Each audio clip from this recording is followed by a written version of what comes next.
राहुल और विक्की बचपन से बहुत अच्छे दोस्त थे।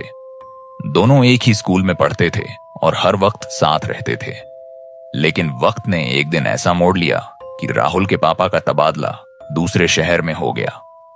अलग होते वक्त विक्की ने राहुल से कहा था, भाई, चाहे दूरी कितनी भी हो, हम रोज रात को फ्री फायर जरूर खेलेंगे। राहुल मुस्कुराया और बोला, पक्का दोस्त। राहुल अपने परिवार के साथ नए शहर में शिफ्ट हो गया। दिन बीतते गए और हर रात राहुल विक्की के साथ ऑनलाइन फ्री फायर खेलने लगा। सब कुछ ठीक चल रहा था, लेकिन कुछ रातों से राहुल को अजीब सा महसूस होने लगा। हर बार जब वो गेम खेलता, उसे लगता कोई उसके पीछे खड़ा है, धीरे धीरे उसकी स्क्रीन को देख रहा है, जैसे कोई उसके साथ खेल रहा हो। पहले राहुल ने इसे अपना वहम समझकर नजरअंदाज कर दिया, लेकिन अब वो एहसास हर रात बढ़ता जा रहा था। एक दिन राहुल के गांव में किसी का देहांत हो गया, तो उसके मम्मी पापा गांव चले गए और राहुल घर पर अकेला रह गया। रात को हमेशा की तरह राहुल और विक्की ने फ्री फायर खेलना शुरू किया। पहला मैच खत्म होते ही राहुल को लगा पास वाले कमरे से कोई उसका नाम पुकार रहा है, राहुल। पहले तो उसने इग्नोर किया, पर वो आवाज फिर आई, इस बार और पास से और थोड़ी भारी। उसने जल्दी से विक्की से कहा, भाई, मुझे लग रहा है कोई मुझे बुला रहा है। विक्की हंस पड़ा, पागल है क्या, तेरा वहम होगा। पर राहुल के चेहरे से रंग उड़ चुके थे। अब वो आवाज कभी उसके बेड के नीचे से आती, तो कभी खिड़की के बाहर से, और अब वो आवाज साफ साफ सुनाई देने लगी थी, राहुल, मुझे भी गेम खेलना है, मुझे भी फ्री फायर खेलना है। राहुल के हाथ कांपने लगे, फोन गिर गया।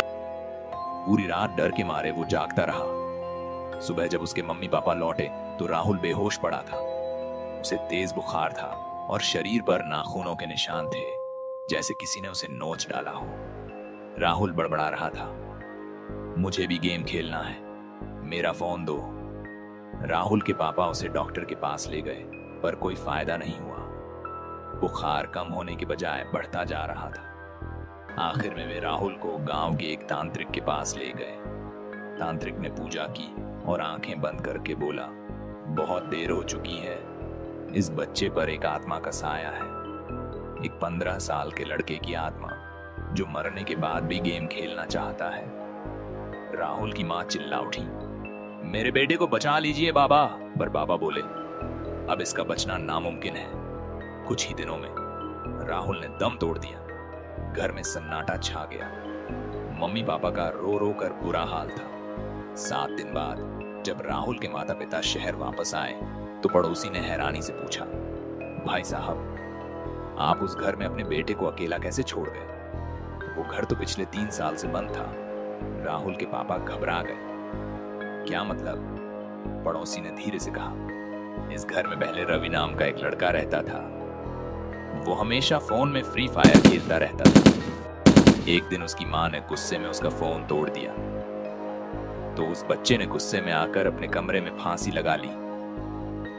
तब से कोई भी इस घर में नहीं रह पाया, और शायद उसी बच्चे की आत्मा राहुल के साथ हर रात फ्री फायर खेल रही थी। तो दोस्तों, ये थी कहानी राहुल और फ्री फायर की आत्मा की, जिसे भेजा है खुद उसके दोस्त विक्की ने।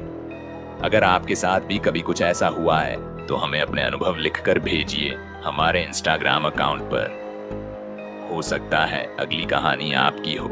और हाँ, अगर अभी तक आपने चैनल सब्सक्राइब नहीं किया है, तो जल्दी कीजिए, क्योंकि ऐसी सच्ची और डरावनी कहानियां हम रोज लेकर आते हैं, सिर्फ आपके लिए।